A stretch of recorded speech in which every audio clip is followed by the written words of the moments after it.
کہتے ہیں چونکہ میں دوست تھا تو ظاہر سی بات ہے سب کو معلوم ہے کہ میرے دوست ہیں تو لوگ مرجع بھی ہوں تو ظاہر سی بات لوگ کہیں گے آپ ہی نماز جنازہ، اور مجھے تو معلوم ہے کہ ان کی موت درود پڑھیے گا محمد تم سے باہر چلے گئے، انہوں نے تقیہ کیا اور تم سے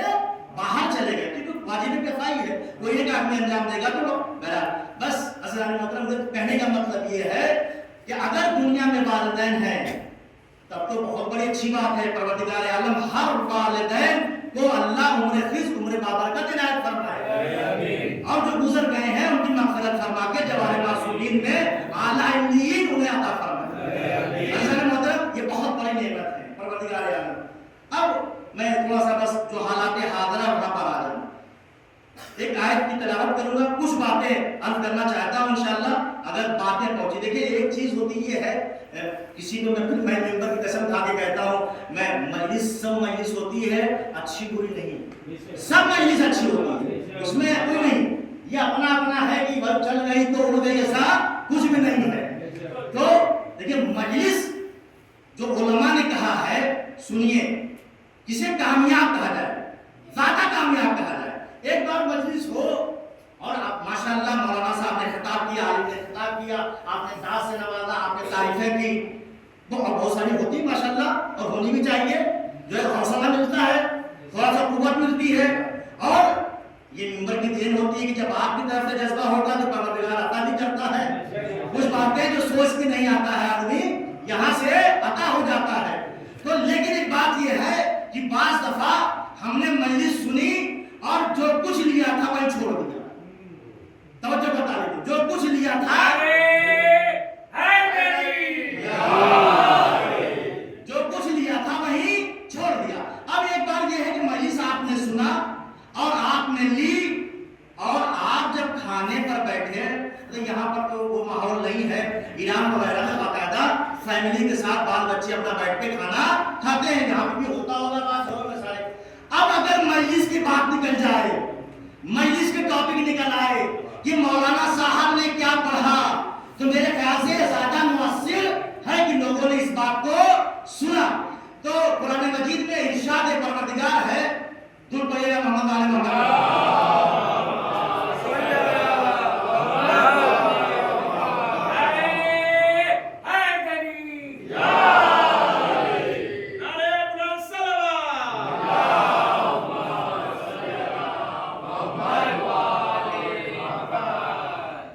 الذين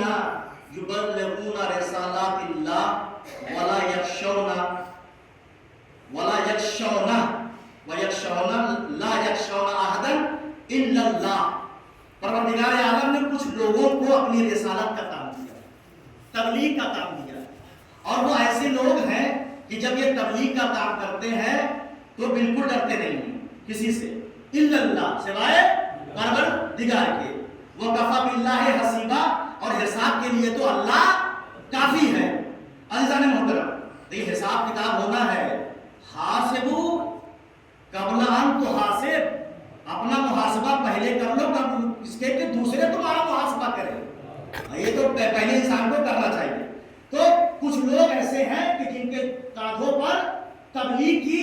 ذمہ داری ہے۔ بس یہاں سے دو تین باتیں کہ جو عالم ہوتا ہے، قائد ہوتا ہے، مرجع ہوتا ہے، ان کے اندر کون سی صفات ہونی چاہیے۔ عزیزان محترم سن لیجیے یہیں پر کہ جن کے اوپر پروردگار ہے، تو ایک لفظ ہے تبلیغ، ایک لفظ ہے ہم لوگ مسلسل سنتے ایصال، ایصال ثواب۔ اردو میں دونوں کا معنی ہے پہنچانا، اردو میں دونوں کے معنی ہے پہنچانا، لیکن زمین آسمان کا فرق ہے عربی میں۔ عربی میں چونکہ عربی بہت ہی فصیح و بلیغ زبان ہے، لہذا اس کے اندر گنجائش بہت زیادہ ہے۔ تو میں تھوڑی سی مثال دے دوں، مثلا میں نے ماحول سے جو ہے کلو سبزی خریدی اور مجھے کوئی کام پڑ گیا،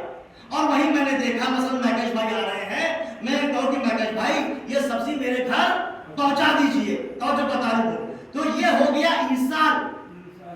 یہ یعنی جس میں مادہ پایا جائے، جس میں کوئی چیز ہو، اگر وہ پہنچائی جائے تو اسے کہا جاتا ہے ایصال۔ غور کریے گا جان محترم، پھر میں کہہ دوں مثلا کوئی ایک لفافہ دوں، کوئی ایک امانت دوں جس کا حجم ہو، جو کوئی مادہ ہو، کوئی ریلیز ہو، میں اس کو دوں اور کہوں کہ آپ وہاں پہنچا دیجئے، اسے کہتے ہیں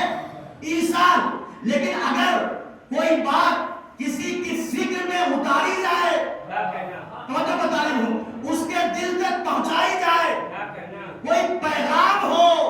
تو اسے تبلیغ اور ابلاغ کہا جاتا ہے۔ اسے تبلیغ اور ابلاغ، تو یہ دونوں میں